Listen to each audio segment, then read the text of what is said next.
they give a parallel to the opposition side, saying that, well, why don't we put old wine in a new bottle? In other words, with the same number of liters, put it in and repackage it into a new something new where you can market in line with what the Malaysians now want. Because all along UMNO, I think, has not been keeping in times as to what the people want, especially urban voters and those younger ones. I'm not saying that all urban voters think that way, but I think from what I found, even in Lembah Pantai, people living in PPR flats are actually voting for it, for Nurul Izzat, for example, and they resonate with her messages. So how do you see BN evolving in this sense?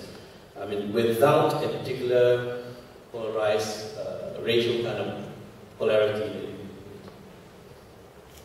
Can I just add one more question to the experts here? Is there any chance that there's a PAS which worked with UMNO until 1978, 77? Is there any chance that PAS can work again with UMNO? What you say?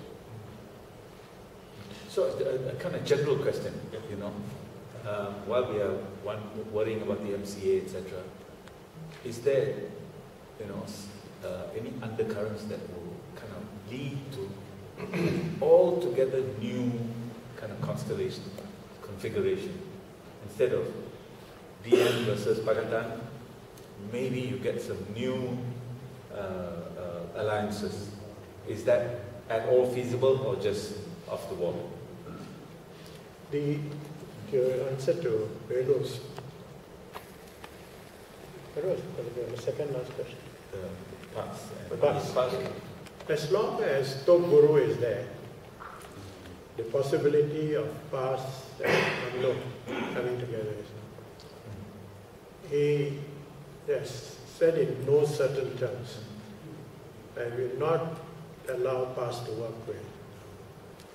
After he goes, you know, Hari and the younger people are quite different.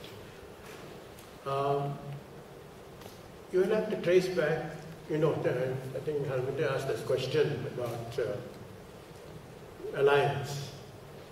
My question to you is, what alliance? Mahathir destroyed the alliance. Over the 22 years of his rule, he concentrated everything in his office. All the decisions were made in the Prime Minister's office. Cabinet was just a rubber stamp. We know because Samandan used to some people used to come and say, whenever people would say, no, why don't you take this up, he said, yeah, but I have only voice. So everything is decided. So the notion that it was a Barisan running the country was a fiction of the imagination. Whether that can change, whether Najib has the guts to bring about a fundamentally new approaches, very difficult. Because the Ketuanan Melayu agenda is there central among quite a few people. So in that context, how do you change?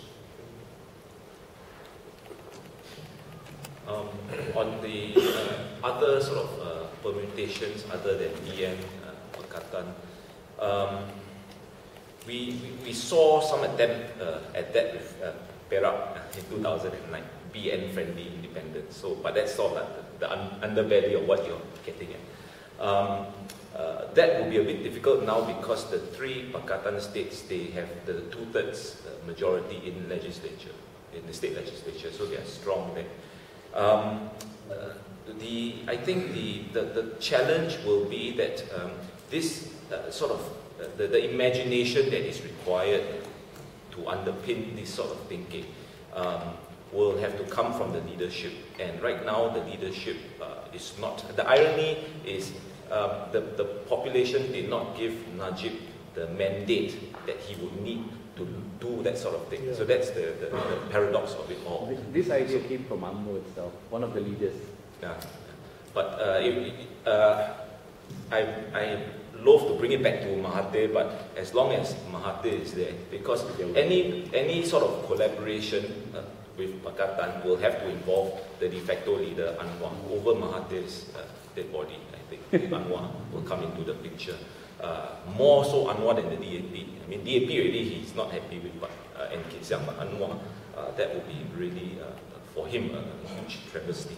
As far as PAS is concerned, what I found interesting and personally unfortunate about PAS is that the intellectuals behind the reform movement all lost, or most of them. Hussam Musa lost, Zulkifli lost, Salahuddin lost, Mat Sabut lost. Okay? And on the PKR side, Saifuddin Nasution, who was the liaison with these chaps in PAS for PKR, also lost. So that the link between PAS and the PAKR has been weakened just by that fact alone.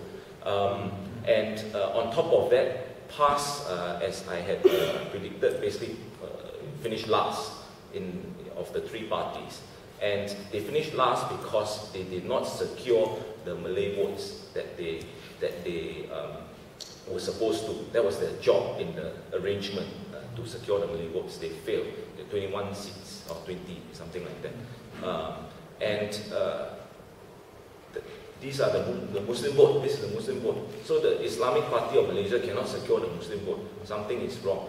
And I will be very interested to see how the debates pan out within PAS at the party assemblies, which are actually more interesting than UMNO party assemblies.